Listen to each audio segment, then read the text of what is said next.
Hello and salut, everybody. Welcome back to Chatting with Nicole. So, I want us to chat about another important topic before we get off today. And this topic is special request. And I want you to stay open-minded. I want you to think about this because this is a topic that we don't ever think about and we don't ever talk about it.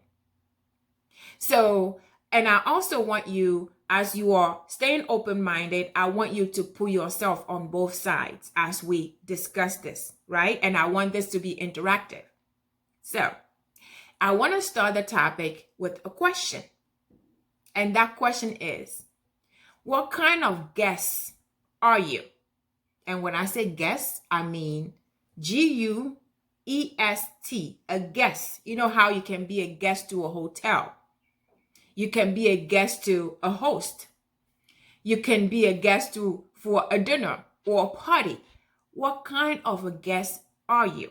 Think about it. See what I mean by we don't talk about it or we don't think about it?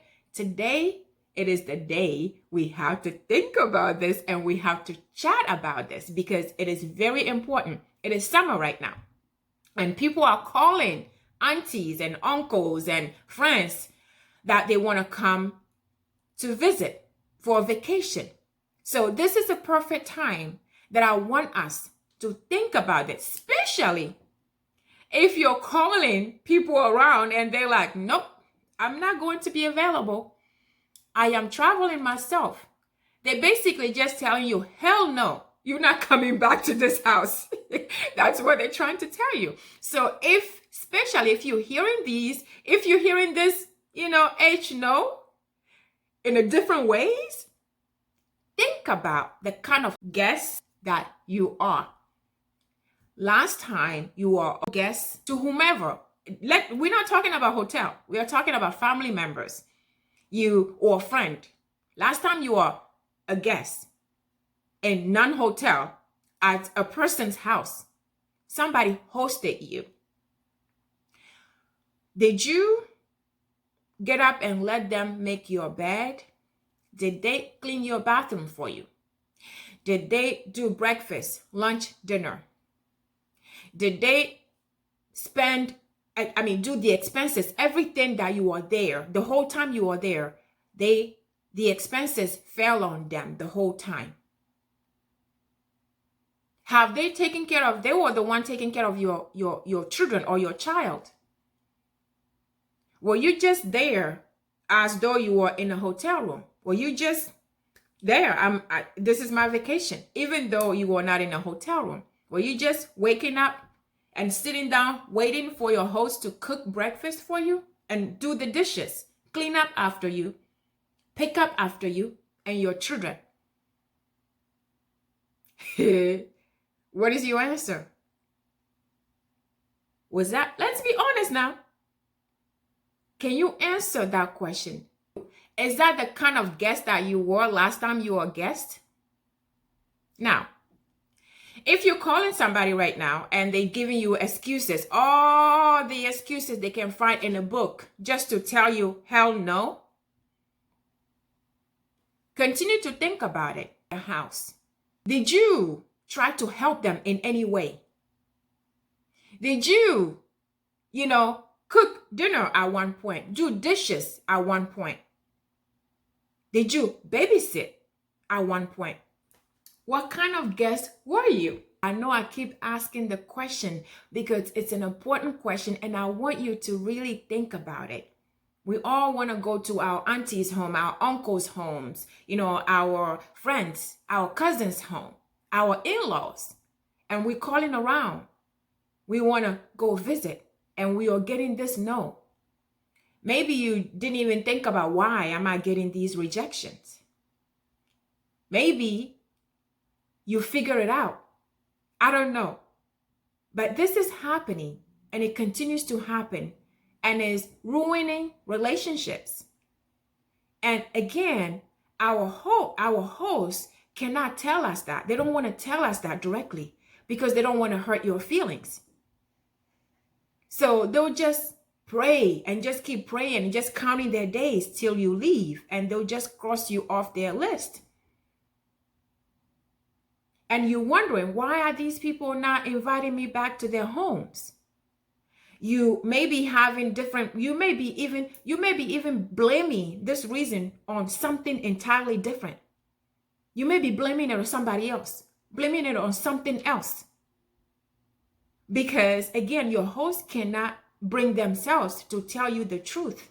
They can't bring themselves to tell you that you are just a terrible guest and they don't want you back in their homes. Especially in-laws.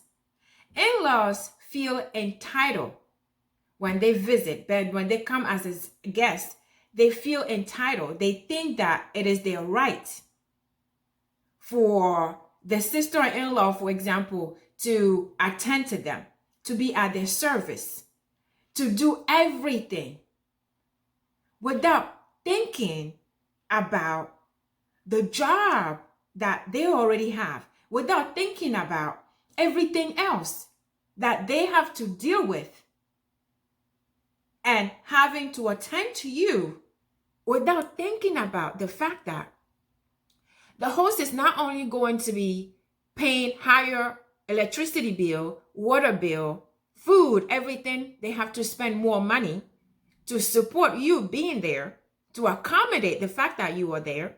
They have to help you. They have to support you. They have to cook for you. They have to clean after you. And sometimes even your children, they have to do all of that. And they have a job.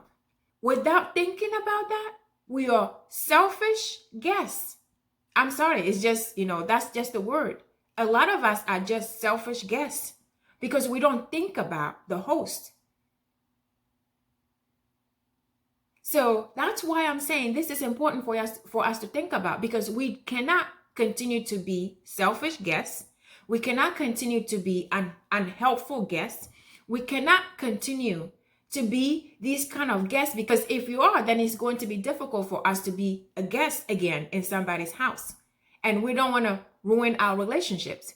We want to be a better guest so that we can preserve our relationships. As we are going through a summer right now, trying to visit family members, you may even be listening as a guest in somebody's house. I want you to think about that. Maybe go to Walmart, and buy grocery for the whole house. Take them to dinner. Take your host to dinner and pay for it. I'm not saying take them to dinner and make them pay for it. You take them to dinner and you pay for it if you can afford it. Maybe offer to babysit one of those days so that she doesn't have to struggle with the baby. Offer, wake up super early, go get breakfast stuff and make breakfast for the host, for the whole family. Do something helpful to show your appreciation of them having you as a guest. Clean up the bathroom. Make up your own bed. Pick up after yourself. Offer to do dishes after dinner, after breakfast, after lunch. Offer to be cooking. Offer to cook together. All these are things that I promise you, if you do, your host will invite you back again. So I want all of us to be helpful, supportive, so that we can not only preserve our relationships, but be invited again as a guest. So I hope this helps you become selfless and a good guest. Next time you are privileged enough to be a guest to a host. Stay safe and blessed, and I'll see you on the next video.